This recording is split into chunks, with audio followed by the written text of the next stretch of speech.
So next weekend, I kind of agreed to do a photo shoot for a mother-daughter. If you watch this channel for any time, you probably know who that is. And right now in Oklahoma, everything's brown. I mean, everything. So we really can't do it outside yet. We'll probably do one later in the spring, but as of right now, that's a no-go. So I decided, I'll set up something like in a studio type setting. And I'm going to bring out all my toys, man. I'm going to bring them all out. I'm going to bring out flashes, soft boxes, backdrops, the whole 9 yards, because it's just something that I don't get to play with just a whole lot. But since I'm, don't get to use this just a whole lot, I decided to go out and bring it out today and see if I can get some kind of decent shot here in my garage. It's funny, I was telling my wife right before I walked out here, like, yo, I want to go out and mess with my flashes and lights and stuff. She's like, why? I'm like, well, I'm got a photo shoot next week. Like, some people just expect you to be able to show up and set all this stuff up in like 2 seconds and know exactly what you're doing without any practice at all. This kind of stuff right here takes a lot of practice in order to get dialed in, to know how to work all this stuff, like all these flash triggers and how to set the powers and all that type of stuff. I know it's easy, but if you don't ever do it and you just show up, it's going to take you forever to get it done. So that's what I'm out doing today, just practicing to see if I can get a decently cool shot. I want to try to do like a portrait on this weight bench, set the lights up just so. Here's my light set up and my tripod set up over here.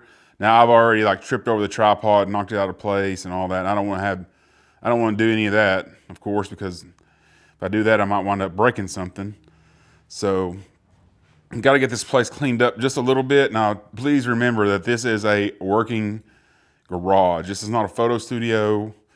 This is not a YouTube studio. This is a working man's garage who has lots of yard work, lots of repairs, stuff like that going on.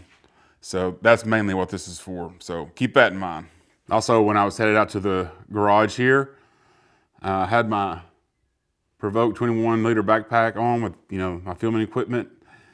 And I was telling my wife, and she says, oh, she's like, you got your Ghostbusters backpack on. Kind of hurt my feelings a little bit. So now we're going to take a test shot. So I'm going to go to my 35 to 150 Tamron. We're going to see what it looks like.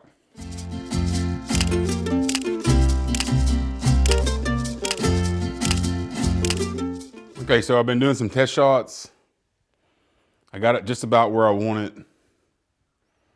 Now I'm going to add a reflector to kind of fill in a little bit, fill light. And I want to also add a kicker light in the back. See how that goes.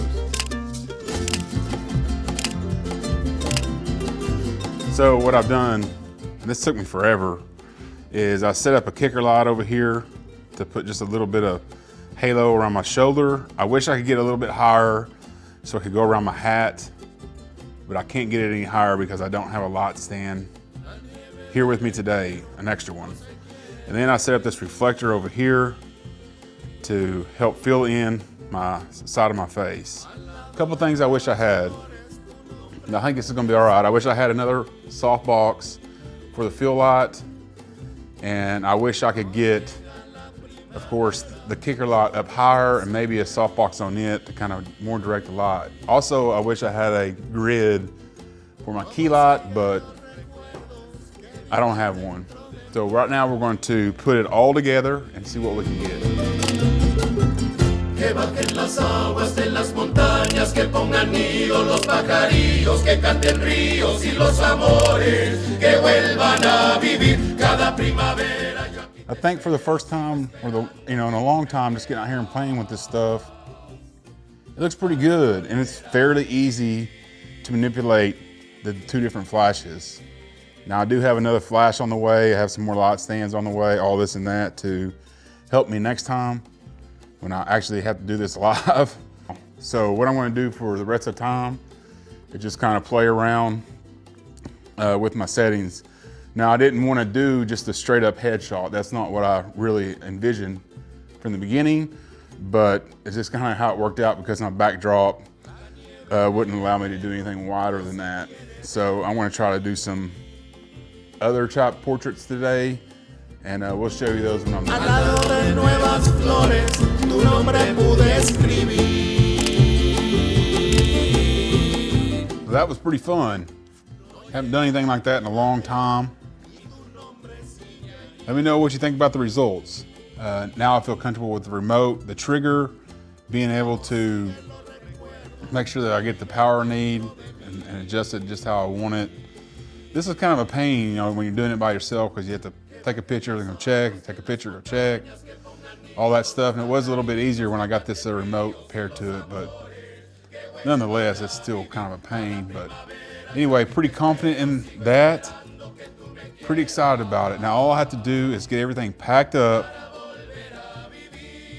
carefully so I won't forget anything when I go down to do this job. Charge everything up, pack everything back up as carefully as possible so I'll make sure I don't forget anything. So anyway, let me know what you think about the pictures down in the comment section.